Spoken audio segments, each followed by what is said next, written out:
Hello students, welcome to this channel. तो आज के ट्यूटोरियल में आपका एक बार फिर से स्वागत है। तो आज के ट्यूटोरियल में मैं आपको 12वीं क्लास के मैथमेटिक्स में एक्सरसाइज 7.8 के लिए थ्योरी बता रहा हूं, यानी डिफिनिट इंटीग्रेशन के लिए थ्योरी बता रहा हूं। सो आप इस ट्यूटोरियल को अंत तक जरूर देखिएगा। आइए हम लोग इस ट्यूटोरियल को शुरू करते हैं।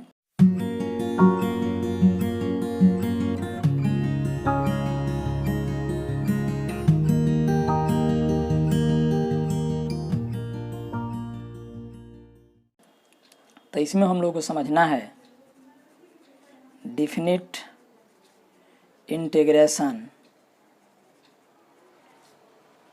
As the limit of sum. ठीक है, यानी कि definite integration as the limit of sum, सीमा के योगफल के रूप में डिफिनिट इंटीग्रेशन। ठीक है, तो देखिए सबसे पहले आपको बता दूं कि हम लोग यहाँ लिखते हैं इंटीग्रेशन ए से B F x D x.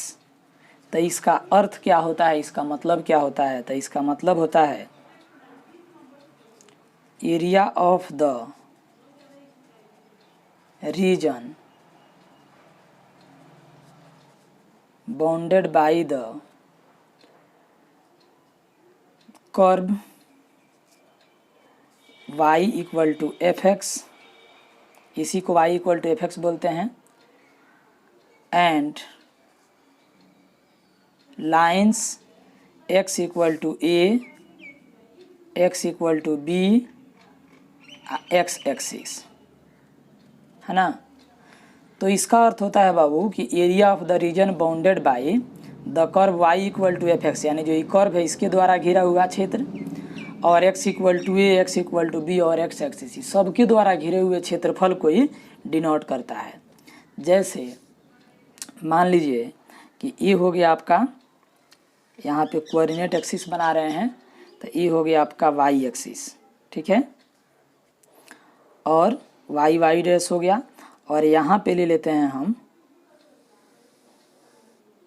x axis. ठीक है, और यहाँ से आपका जो है कोई कर्व इस तरह से जा रहा है ऐसे, जिसका हम लोग दिए हैं नाम y equal to f x.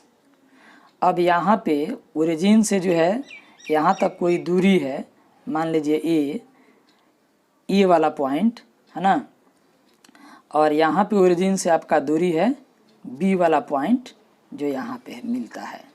ठीक है, तो ओरिजिन से लेकर के यहाँ तक की दूरी आपका स्मॉल ए है, तो यहाँ पे हम लोग नोट करेंगे, है ना, यहाँ पे नोट करेंगे x इक्वल टू ए, इसको नोट करेंगे x इक्वल टू बी।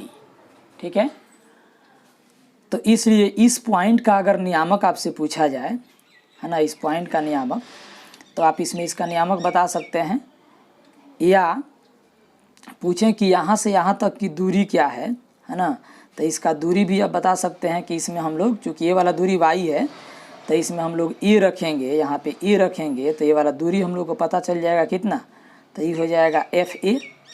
ठीक है, ए वाला दूरी आपसे पूछें तो ए वाला दूरी हो जाएगा आपका एफ बी। अब क्या करते हैं, तो इसको हम n छोटे छोटे इस तरह से n बराबर भागों में बांटते हैं। क्या करते हैं, इसको n बराबर भागों में बांट देते हैं।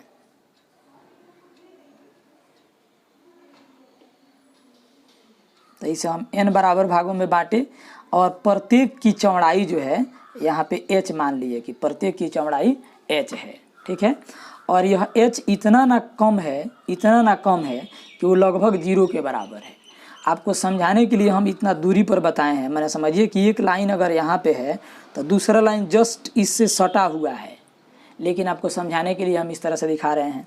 तो जब ए वाला पॉइंट का नियामक हो गया x इक्वल टू ए, तो इसके जस्ट बाद वाला का नियामक क्या हो जाएगा, तो जस्ट बाद वाला हो जाएगा आपका x equal to a plus h, just इसके बाद वाला हो जाएगा x equal to a plus 2h। इसी तरह से इसकी लंबाई हो जाएगा f a plus h, just इसके बाद वाला का लंबाई हो जाएगा एफ ए प्लस 2h। इसी तरह से बढ़ते बढ़ते यहाँ b की अगर बात करें तो यहाँ तक हम लोग पहुँचे तो ये हो जाएगा आपका b इक्वल टू, इसको हम लोग कह सकते हैं कि a plus n minus 1 into H, यानी h प्लस h बढ़ते गया है तो a plus n minus 1 into H, यानी यहाँ तक पहुँच गया। या इसको हम लोग कह सकते हैं कि f a plus n minus 1 into H है, ठीक है। यानी कि ये वाला इसका चौड़ाई हो गया ऊपर नोट किए, और लंबाई जो इसका है प्रत्येक की लंबाई, पहिलका की ओरिजिन से यहाँ तक की दूरी आपका ये हो गया। फिर इसके बाद यहाँ से हम क्या किए, अब बढ़ना शुरू किए तो ये वाला लंबाई हो गया h, पहला लंबाई हो गया h, फिर उसके बाद वाला लंबाई हो गया यहाँ पे h h h, तो इस सब की h h h है, ठीक है। और ओरिजिन से ये दूरी a है, इसलिए फंक्शन में इसको रखा गया एफ ए, तो ये वाला दूरी बता दिया है ना, यानी लंबाई और चौड़ाई बता दिया, चाहे इसको चौड़ाई बोलिए तो ये लंबाई बता दिया। फिर ओरिजिन से यहाँ तक की दूरी हो गया ए प्लस एच, तो इसको फंक्शन में रखे तो ए प्लस एच से हम लोगों को ये वाला पता चल गया। तो चूँकि हम लोग यहाँ से ए से बी तक की दूरी निकाले हैं तो यहाँ हम लिख सकते हैं कि ए बी इक्वल टू, तो b माइनस ए, क्योंकि ओरिजिन से यहाँ तक की दूरी b है, ओरिजिन से यहाँ तक की दूरी a है, तो इसको हम लिख सकते हैं कितना, तो A B equal to B minus A. अब चूंकि इसको हम h बराबर भागों में बांटे हैं, n बराबर भागों में बांटे हैं, प्रत्येक की चौड़ाई h है, यानी h plus h plus h plus H n बार है, यानी कि NH इक्वल टू हो गया b माइनस ए। तो दिस इम्प्लाई n का मान पूछें तो b minus a by H हो जाएगा, ठीक है। तो b minus a by H हो जाएगा। या अगर h का मान पूछें, है ना, तो ये आपका जो है b minus a by n हो जाएगा, ठीक है। तो यहाँ पे अगर देख रहे हैं कि इफ़ h टेंडिंग टू 0, यदि h का मान लगभग मान 0 है तो देन n टेंडिंग टू क्या हो जाएगा, तो जब 0 से भाग देंगे तो इन्फिनिटी हो जाएगा, है ना। फिर इसके बाद अभी टोटल का एरिया हम लोगों को निकालना है, तो यहाँ पे हम लिखेंगे देयरफॉर, तो इंटीग्रेशन a से b f x D x. तो इसका मतलब क्या हो गया कि इस टोटल का एरिया, यानी कि जो फंक्शन हो गया यहाँ पे इसका x equal to a, x equal to b और x एक्सिस इसके बीच में जितना एरिया है सब एरिया हो गया।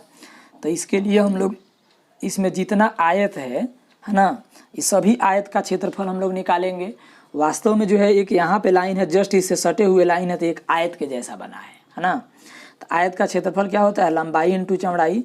तो इसका लंबाई हो गया आपका, यहाँ मान लीजिए कि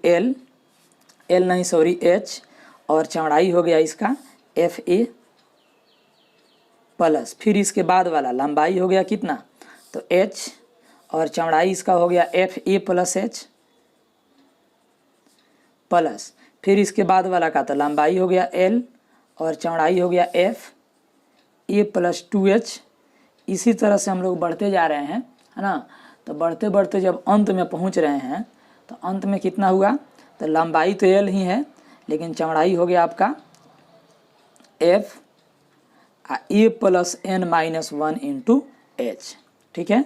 और ये टोटल में h इतना ना कम है कि उसको लिखेंगे लिमिट h टेंडिंग टू 0, यानी कि लगभग h का मान 0 है।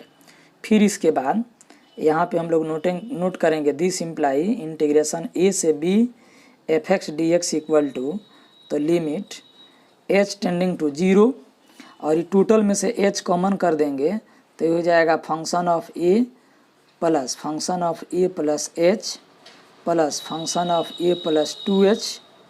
इसी तरह से बढ़ते बढ़ते function of a plus n minus 1 into H, है ना। तो यही हो जाता है इसका फॉर्मूला, जिसकी सहायता से हम लोग इंटीग्रेशन फाइंड करते हैं। इसको इंटीग्रेशन बाय फर्स्ट प्रिंसिपल भी बोलते हैं, या इसको हम लोग बोलेंगे definite integration as the limit of a sum, ठीक है।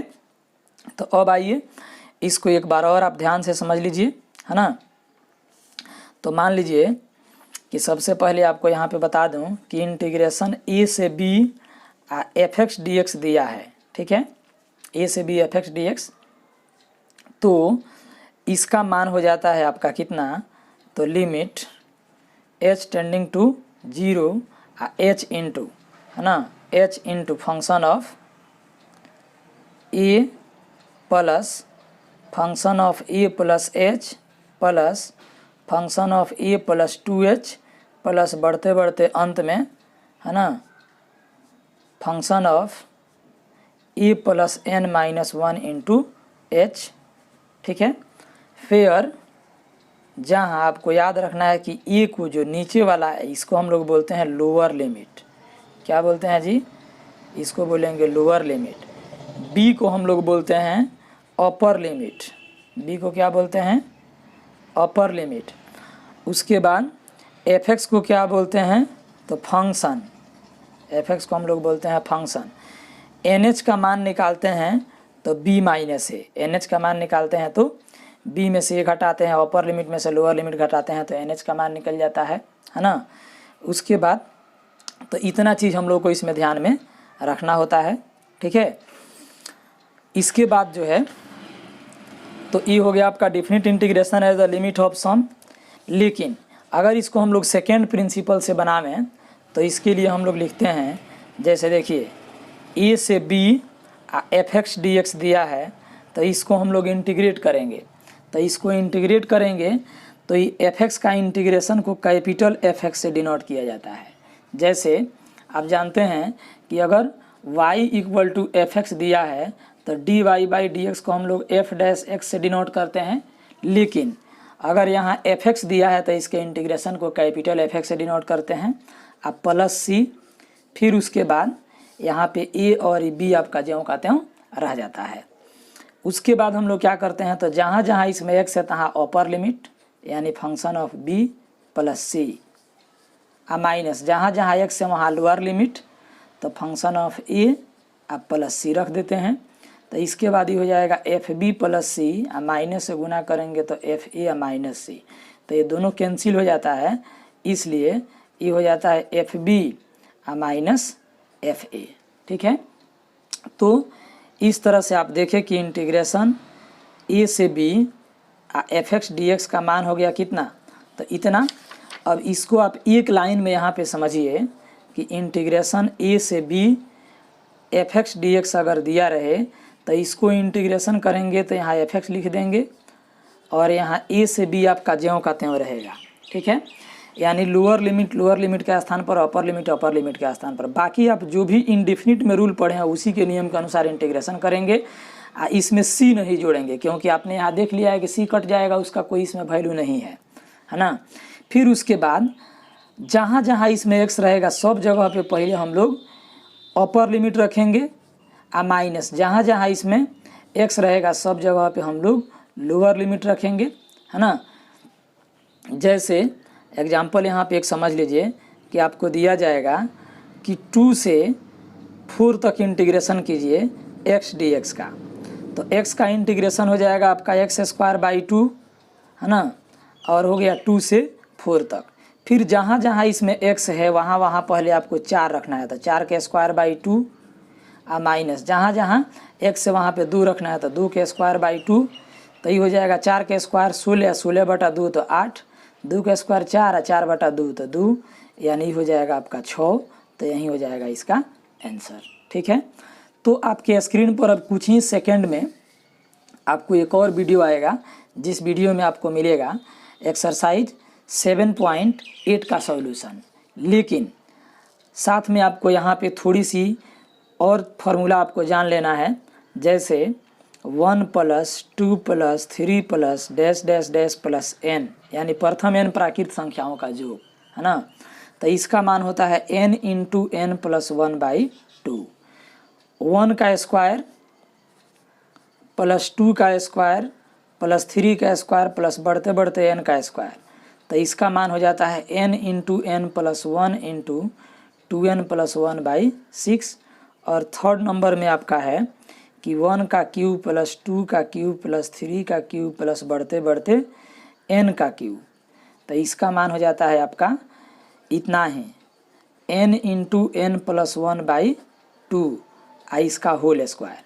तो ये तीनों जो फार्मूला है, ये तीनों फार्मूला आप भले ही 11th क्लास में पढ़ चुके हैं, है ना, 11th क्लास के चैप्टर 9 के 9.4 में पढ़े हैं, बट ये तीनों फार्मूला आप अगर नहीं पढ़े होंगे तो याद कर लीजिएगा, अगर याद है तो बहुत अच्छा है, क्योंकि ये तीनों फार्मूला की सहायता आपको उसमें पड़ता है। जब 7.8 का बनाएंगे क्वेश्चन या डिफिनिट इंटीग्रेशन है द लिमिट ऑफ ए सम पर कोई भी क्वेश्चन बनाएंगे, है ना, तो इसमें से किसी एक का या दोनों का या एक ही क्वेश्चन में तीनों फार्मूला की आवश्यकता पड़ता रहता है। इसलिए आप हो सके तो इसका स्क्रीनशॉट ले लीजिए, इसको नोट कर लीजिए, या आपको याद है तो बहुत अच्छा है। आप इस चैनल पर नए हैं तो आप इस चैनल को अभी सब्सक्राइब कर लीजिए और मेरे वीडियो का नोटिफिकेशन सबसे पहले पाने के लिए बेल आइकन की घंटी को प्रेस करके ऑल पर क्लिक कर दीजिए। ये वीडियो आपके लिए काफ़ी महत्वपूर्ण है, इसलिए आप इसे लाइक कर लीजिए और अपने दोस्त के पास शेयर भी कर दीजिए जो आप ही के क्लास में